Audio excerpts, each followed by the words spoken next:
You're watching A News. I'm Bakhtiar Sanova, and let's see the top stories. Ali Khamenei's son Mojtaba has been elected as Iran's new supreme leader and takes an oath today in Tehran. Oil prices surged to $100 per barrel due to ongoing conflict in Iran. And Russia hits Ukraine's infrastructure overnight as Kiev sends military teams to the Middle East and faces pressure over Russian oil.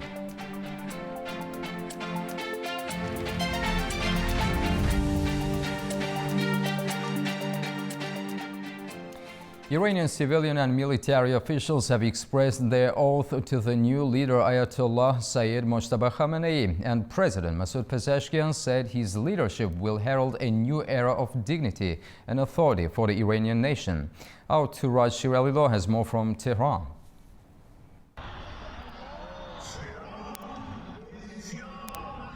This is Enqilab Square in downtown Tehran, where people have gathered to express their oath of allegiance with Iran's new leader, Ayatollah Sayyid Mojtaba Khamenei. He is the third leader of the Islamic Republic after its founder, Ayatollah Ruhollah Khomeini, and his father, Ayatollah Sayyid Ali Khamenei, since 1979 Islamic Revolution. Mojtaba Khamenei substituted his father after he was killed in U.S.-Israel air raids on 28th of February. The decision was announced by Iran's Assembly of Experts, an 88-member body of senior clerics responsible for selecting the leader. In a statement broadcast on state TV, the Assembly said Mojtaba Khamenei was appointed by a decisive vote during an extraordinary session held late Sunday. It is the 10th day of war, and ralliers are chanting anti-US and anti-Israeli slogans, demanding revenge and punishment of the aggressors. Meantime, officials in Iran across the civilian and military ranks have expressed their support to the new leader after his election was announced early Monday. Turaj Shiralilo reporting for A News from downtown Tehran. In the middle of the war shaking the region, Iran now turns to new leadership. Here is who Mojtaba Khamenei is and how he rose to become the country's new supreme leader. Mojtaba Khamenei is the second son of the late supreme leader Ayatollah Ali Khamenei and has been named Iran's new supreme leader. He was born in 1969 in Mashhad, Iran's second largest city and an influential religious hub centered around the Imam Reza shrine. He grew up in a family deeply rooted in Iran's clerical establishment. After secondary school, he moved to Qom, the country's main center of Shia scholarship, where he pursued religious studies and later taught theology. During the Iran-Iraq conflict, he briefly volunteered with Basij-linked units as a teenager, a period his supporters often cite to highlight his early revolutionary credentials. By the late 1990s, as his father's authority grew, Mojtaba became a key behind-the-scenes figure in Tehran. Senior politicians and security officials often had to go through him to reach the supreme leader, giving him significant informal influence within the system. Mojtaba gained wider attention during the 2005 presidential election, when rivals accused him of backing hardline networks that helped Mahmoud Ahmadinejad win. In 2009, as protests swept central Tehran, foreign governments linked him to the state's response, accusations Iran rejected. Mojtaba's position also strengthened through marriage into the family of Gholam Ali Haddad Adel, a prominent conservative figure. The alliance linked the Khamenei family to a key religious political network in Tehran. Over time, Mojtaba expanded his influence across clerical, financial and security institutions in Tehran, Qom and Mashhad. After his father's death, he quickly emerged as the leading successor, backed by IRGC circles, hardline clerics in Qom, and key political figures in Tehran. Oil prices have surged above $100 a barrel, hitting their highest since July 2022. This has prompted global supply chain fears in the middle of the widening U.S.-Israeli conflict with Iran. Global oil prices jumped sharply on Monday as the expanding conflict between the United States, Israel and Iran raised concerns over disruptions to energy supplies from the Middle East. Brent crude climbed to above $110 a barrel, its highest level since mid-2022, while US West Texas Intermediate also surged past the $100 mark in early Asian trading. Both benchmarks posted gains of around 15 to 20%, extending last week's sharp rally. Markets have been rattled by fears that the conflict could disrupt shipments through the Strait of Hormuz, a key passageway for global energy trade that normally carries about 1/5 of the world's oil supply. Traffic through the narrow waterway has largely stalled since the war began, and disruptions to shipping and damage to key Middle East oil and gas facilities have affected supplies from some of the region's largest producers. The latest spike came as Iran confirmed Mojtaba Khamenei as the country's new supreme leader, following the killing of his father Ali Khamenei in US-Israeli strikes late last month. Analysts warn that prolonged disruption in the Gulf could push oil prices even higher, raising fuel costs for consumers and businesses worldwide. Tensions remain high as attacks continue across Israel and neighboring areas. The ongoing conflict is also affecting air travel and daily life in the country. Tel Aviv was hit again in the last hours, at least 6 wounded by Srodno, one seriously as Iran fires suspected cluster warhead missile at Israel. It is becoming increasingly common to see this type of missile in the last days, specifically concerning situation in the north where shoulders are facing each other in direct confrontations and drone and missile attacks are constant. 2 of them were killed yesterday. The Haifa refinery was targeted by a combined attack, 70 missiles launched from Iran and 40 drones and rockets from Hezbollah. No official reports of serious damage or victims. Following the announcement of Khamenei's son as the next Supreme Ayatollah here in Israel, he's already considered the next target.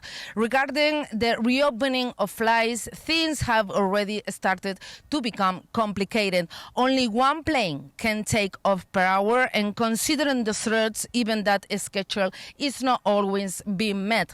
Only 70 passengers are allowed on each flight. Priority is being given to those who already have flights scheduled in recent days and ending up stranded, which amounts to thousands of people. From Tel Aviv airport, it's already being said that it will be very difficult to return to normal operations until the middle of this month. It should also be added that getting a flight ticket now costs a fortune.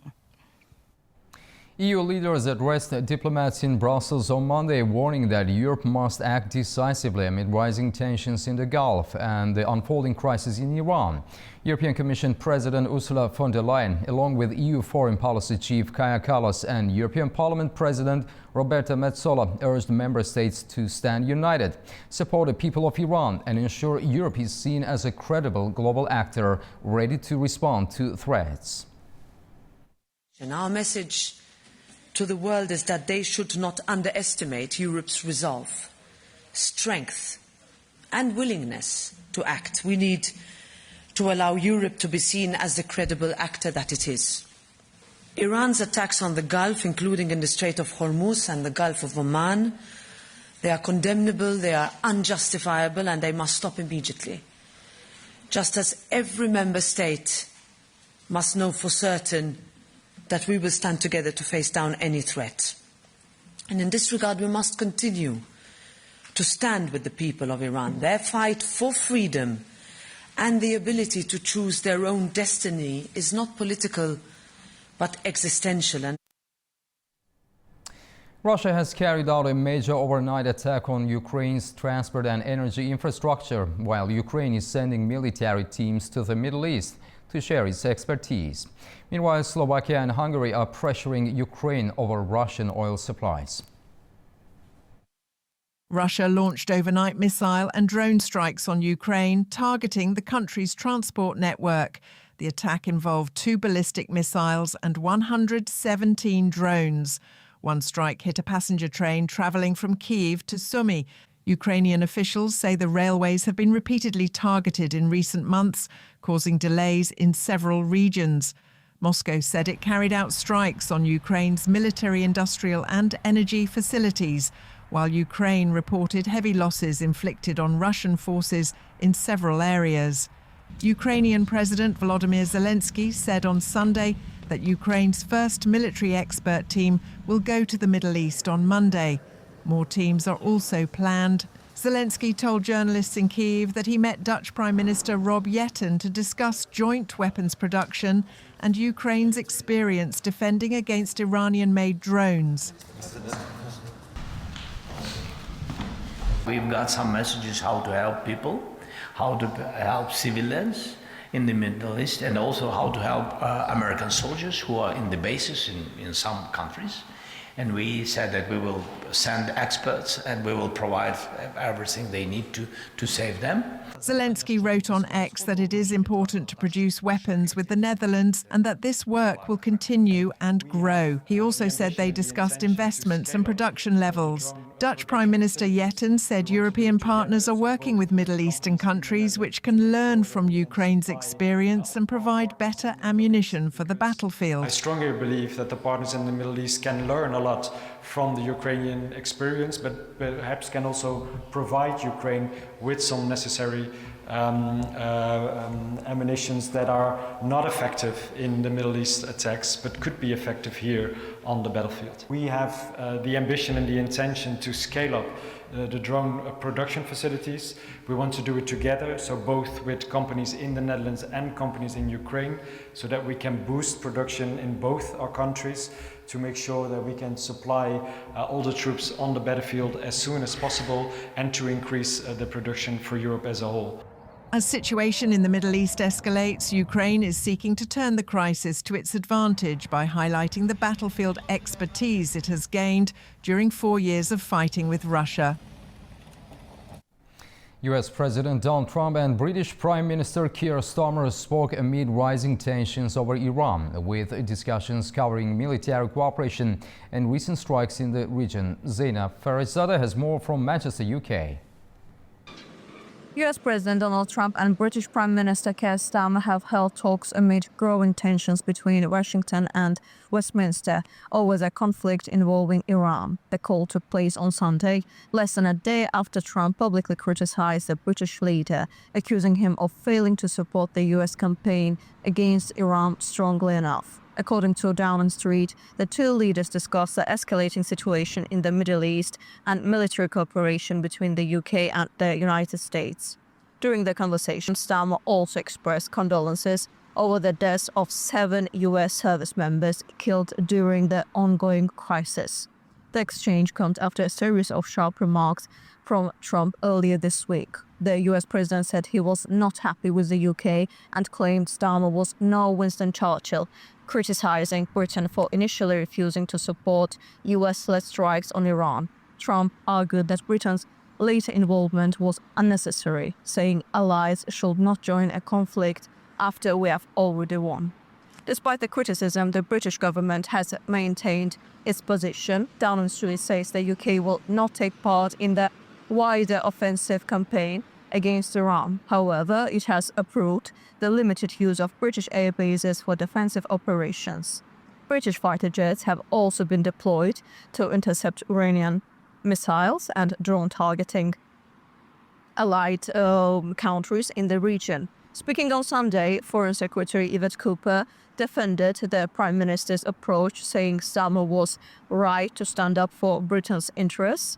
She added that while the UK and the United States remain close allies, the government will not necessarily agree with Washington on every issue. Cooper said Britain would continue to provide defensive support when Iranian attacks threaten partner countries where British citizens are living. Zeina Farizadeh, News, Manchester, United Kingdom. An explosion hit a synagogue in the Belgian city of Liège in the early hours of Monday, damaging windows on the building and across the street, but causing no injuries. Authorities describe the incident as an anti-Semitic and have handed the case over to federal investigators, who usually handle terrorism and organized crime. The city's mayor and Belgium's prime minister condemned the attack, emphasizing solidarity with the Jewish community. Police have cordoned off the area as the investigation continues, while security around similar sites remains heightened. China's space program is continuing its research in orbit. Astronauts aboard the Tiangong space station have been carrying out medical and scientific experiments, studying how the brain works and how humans cooperate with machines in space. Our correspondent Mahnur Maktoum in China has more. China's Shenzhou 21 astronauts carrying out a range of scientific and medical experiments aboard the Tiangong space station, according to the China Manned Space Agency. Over the past week, the 3 crew members carried out experiments in space medicine and brain science, including studies on trust and cooperation between humans and machines in space. The crew also used brain monitoring equipment to collect data for experiments on how astronauts think, make decisions, and manage emotions in space. Alongside these studies, they conducted maintenance work and microgravity experiments on the station, including tasks related to combustion and fluid physics research. They also completed several medical tests, while a traditional Chinese medicine diagnostic device was used to collect further health data for teams monitoring the crew on Earth. In February, the crew enjoyed the harvest of tomatoes grown in orbit.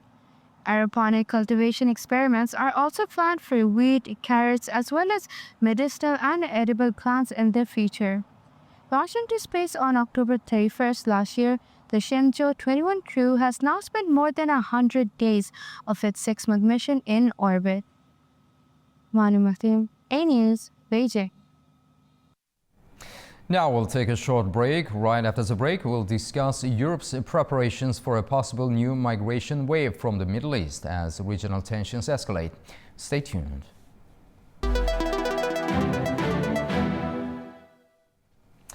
Welcome back to A News. Europe is preparing for the possibility of a new migration wave from the Middle East as conflict in the region intensifies.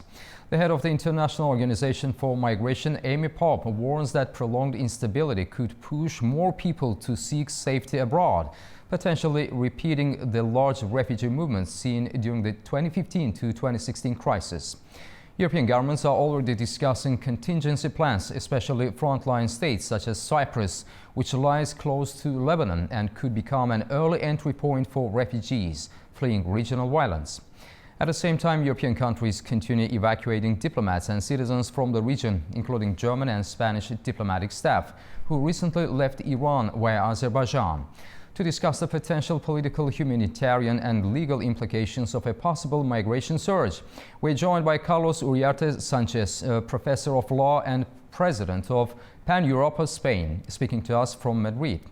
Professor Uriarte, welcome and thank you for joining us. Thank you very much for the invitation. So, Professor Uriarte, Europe is already preparing for a possible refugee wave from the Middle East. How serious is this risk in your view?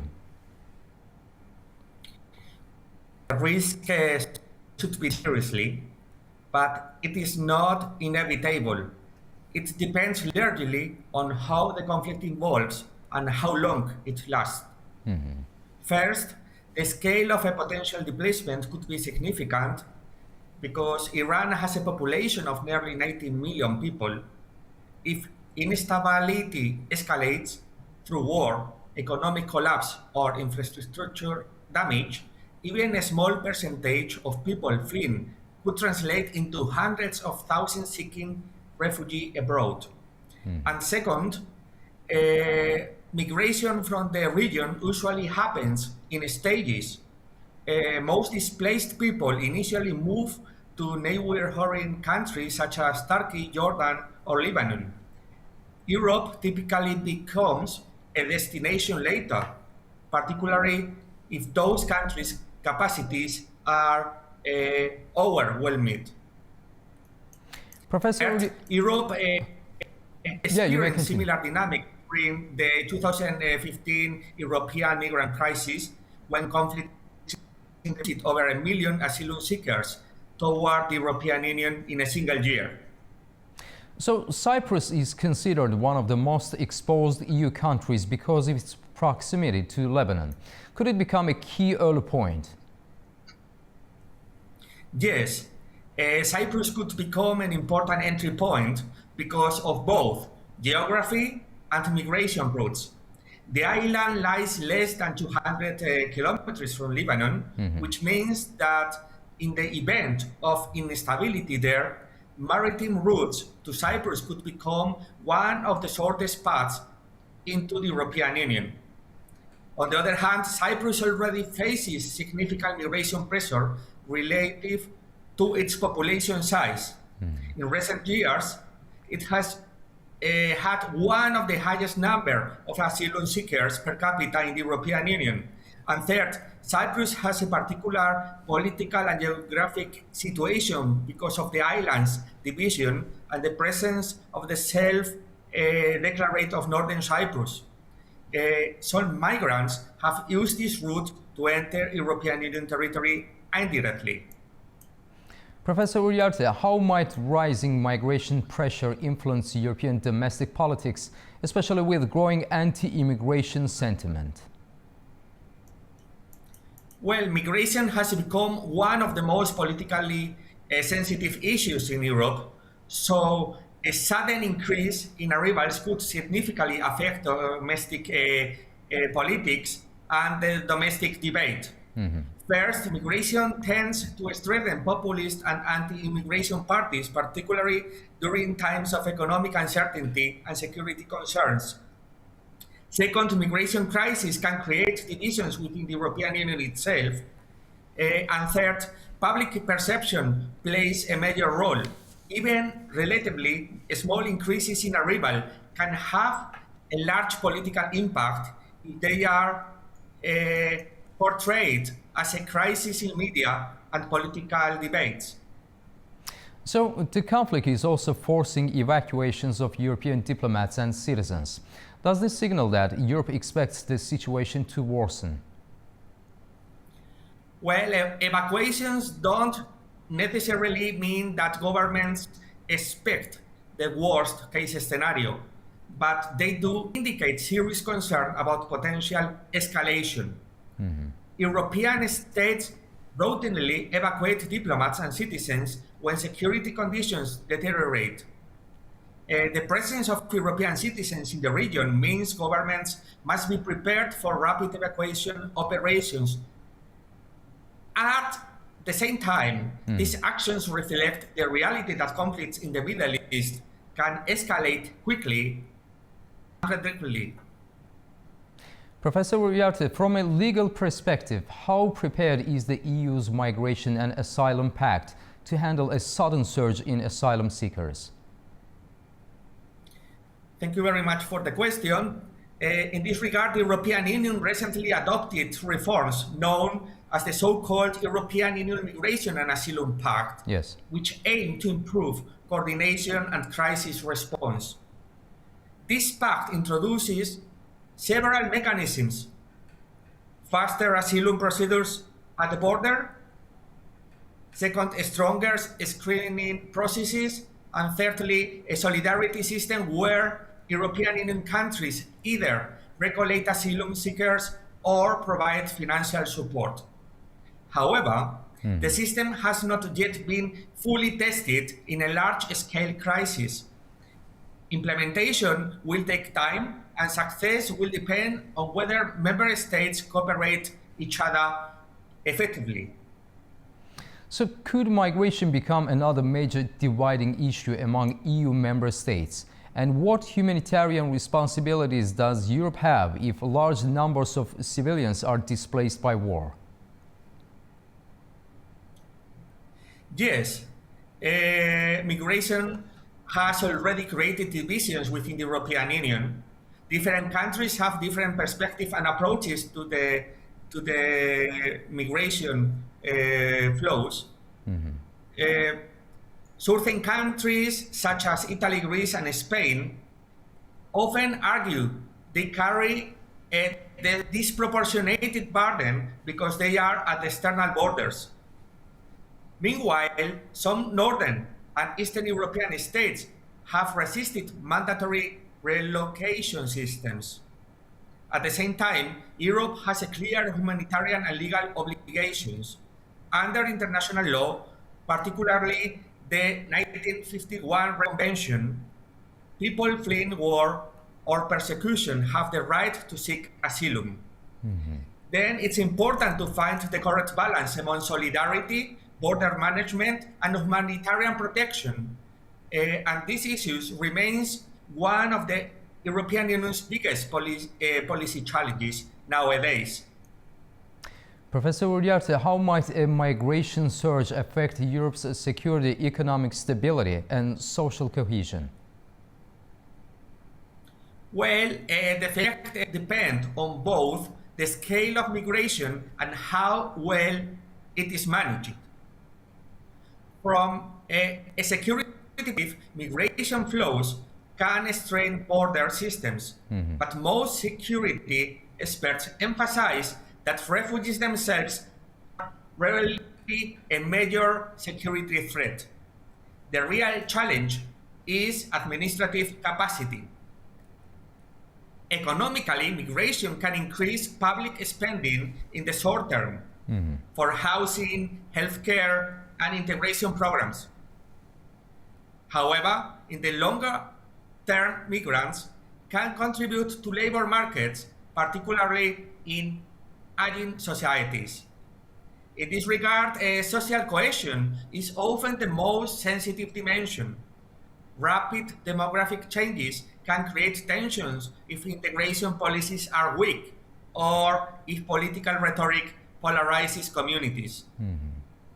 Professor Uriarte, what policies should Europe adopt now to prevent a humanitarian and political crisis later? In this regard, in my opinion, Europe should focus on prevention, cooperation, and partners. First, the European Union should invest in diplomatic efforts to reduce regional instability, because preventing displacement is always better than responding to a crisis later.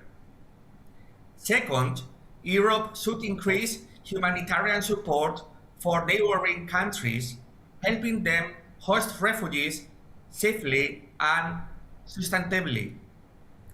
And third, the European Union should strengthen border management and asylum systems, ensuring they are both efficient and respectful of human rights.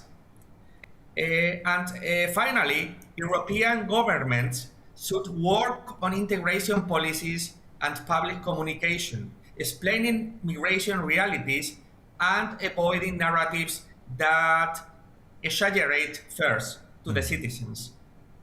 Professor Carlos Uriarte Sanchez, thank you very much for talking to A News. We appreciate your time and expertise. Thanks a lot. Thank you very much for the invitation. Thank you. Now, after the break, we'll take a look at the major stories from the region.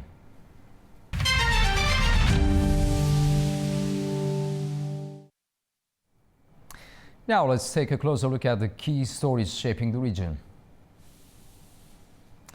Russian grain is once again moving by rail toward Armenia through a route that had been closed for decades. The latest freight train departed from Baku earlier today, carrying hundreds of tons of grain. Our Sabina Abubakirova has more. We are at the Biladari railway station in Baku, where a freight train carrying Russian grain departed to Armenia on Monday. It traveled in transit through Azerbaijan. The train consisted of 7 wagons carrying a total of 488 tons of grain. This shipment is part of a route that recently reopened after decades. The first train traveled from Russia to Armenia through Azerbaijan in November 2025, the first time since 1990s. Since then, more than 21,000 tons of grain have been transported along this route in over 300 wagons. Russian Railways says these shipments are now becoming regular and the route could soon be used for other types of cargo as well. Sabina Abubekirova, A News. Iran's President Masoud Pezeshkian called President Ilham Aliyev of Azerbaijan on March the 8th and thanked President Ilham Aliyev for visiting the Iranian embassy to offer condolences following the death of Ali Khamenei. He also said the airstrike in Nakhchivan had no connection to Iran and would be investigated. President Aliyev stressed the need to clarify the incident where 3 drones struck the Azerbaijani exclave of Nakhchivan, hitting the airport and injuring 4 civilians.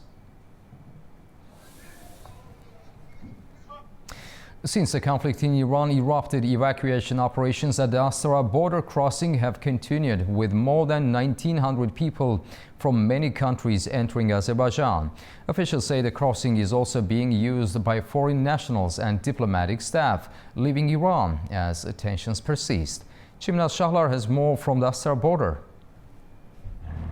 From February 28 until today, more than 1,900 people have been evacuated from Iran to Azerbaijan. Among them are 314 Azerbaijani citizens. The largest group of evacuees are Chinese nationals, with 541 people crossing into Azerbaijan. They are followed by 290 citizens of Russia, 173 from Tajikistan and 123 from Pakistan. In total, citizens of more than 60 countries have entered Azerbaijan through this crossing. Diplomatic missions are also using the Astara checkpoint. Most recently, Hungary's ambassador to Iran and 8 embassy staff members were evacuated through this border crossing. Meanwhile, Azerbaijan's cabinet of ministers announced that cargo transportation across the Azerbaijan-Iran border, including transit, will resume from today. From here, we are at Astara crossing. We continue to monitor the situation. I'm Chimnaz Shahlar with Nijat Kasimov reporting from Astara for A News. Armenian Prime Minister Nikol Pashinyan chaired a meeting of the country's Security Council on Monday. Officials discussed the current situation in the region and reviewed the implementation of previous orders. Top government figures, including the parliament speaker, attended the session, highlighting ongoing coordination at the highest level. Kazakhstan is evacuating its citizens from the Middle East as tensions in the region continue to rise. According to the country's foreign ministry, thousands of Kazakh nationals have already been brought home, while the evacuation operation is still ongoing. Our correspondent reports from Almaty.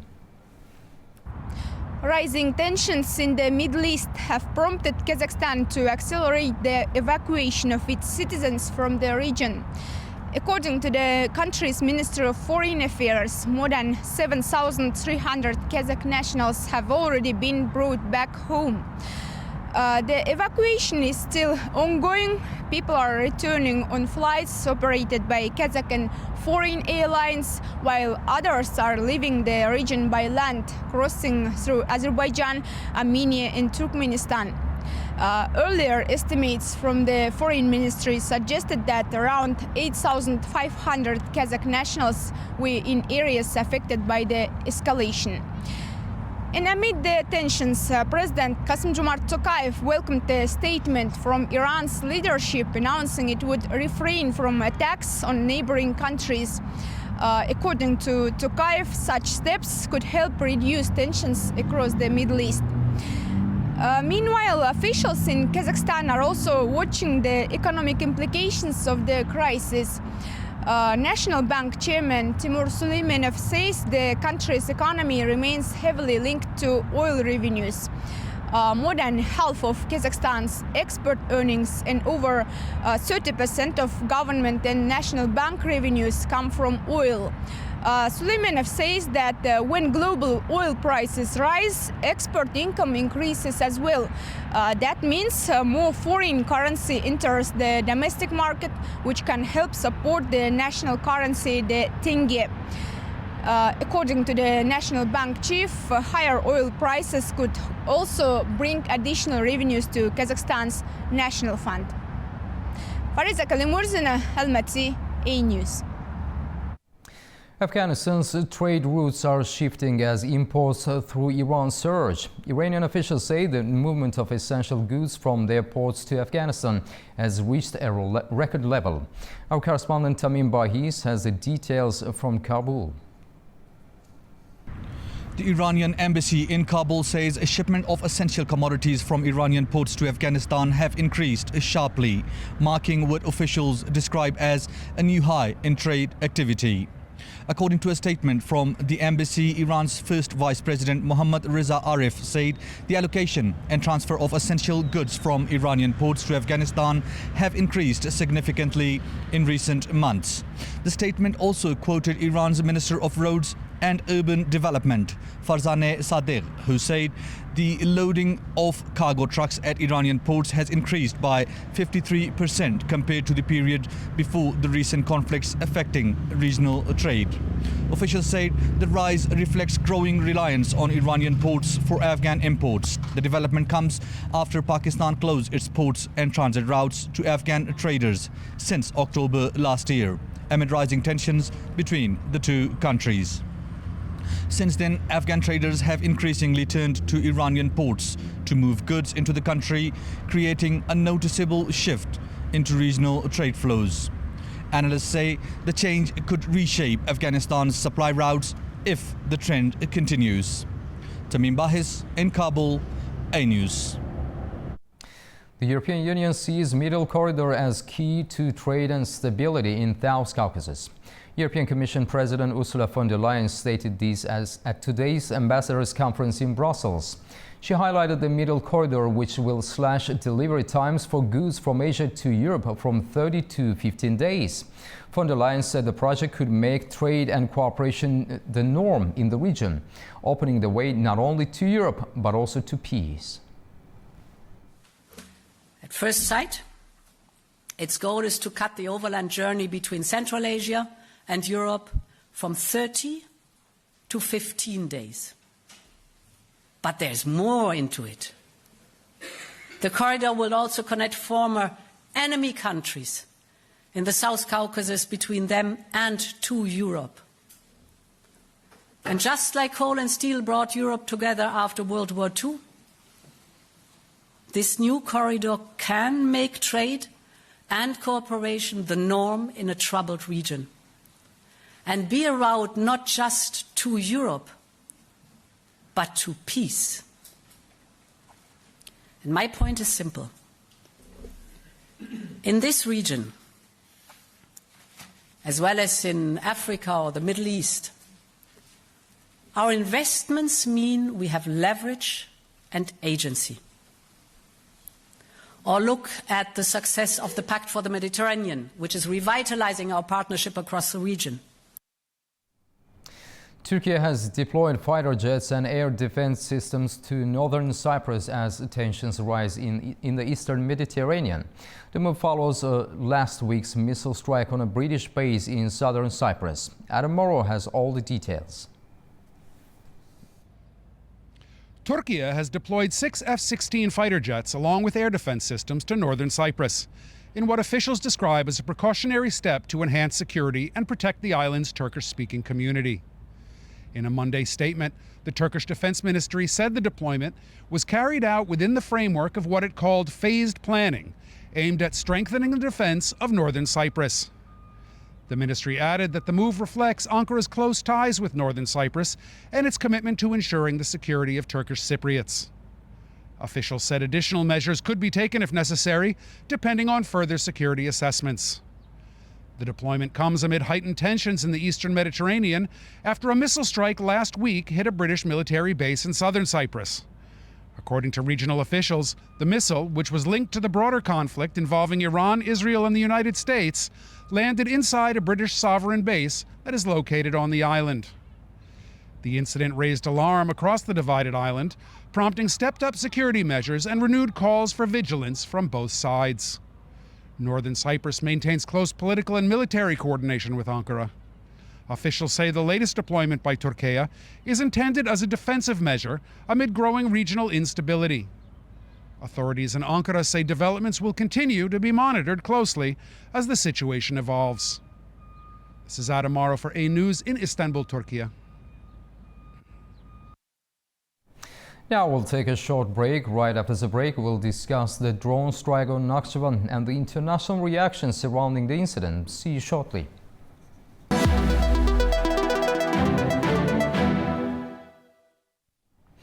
Welcome back to A News. A drone attack on March 5th struck Azerbaijan's exclave of Nakhchivan, damaging the international airport and injuring civilians.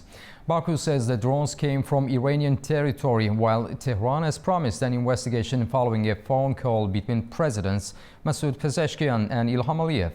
The United States and several other countries have condemned the strike, warning it could further destabilize the region. The incident comes amid wider uncertainty across the Middle East, with evacuations underway in several areas. To discuss the regional implications, we are joined by Tural Akhundov, research fellow at the Crescent Research Center, joining us from Baku. Mr. Akhundov, welcome to the program and thank you for being with us. Thank you for the invitation. It's an honor to be with you today and provide some insights regarding this matter. Thanks. So, Azerbaijan says the drones were launched from Iranian territory, while Tehran denies responsibility. How credible is Iran's explanation so far?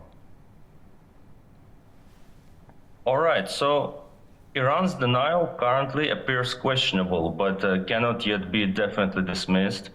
The Azerbaijani authorities claim that the monitoring systems tracked the drones' trajectory from the Iranian territory into Nakhchivan, and this strongly suggests a launch was Iran, from within Iran.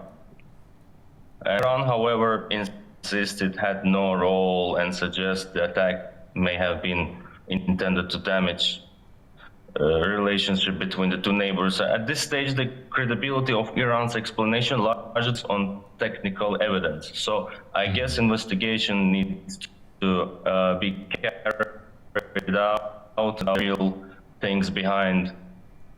And yeah, I think we will going to wait for some time to find out. President Ilham Aliyev described the incident as a terrorist act. Do you think Azerbaijan is considering a military response or primarily a diplomatic one?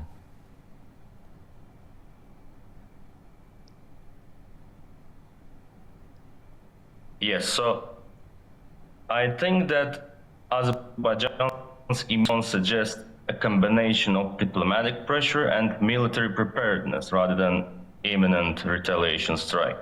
Our president, Ilham's description, described the attack as an act, and it signals strong political condemnation and willingness to escalate rhetorically if necessary. At the same time, Baku has focused on diplomatic steps, of course, summoning Iran's ambassador, working closely with Turkey and other partners.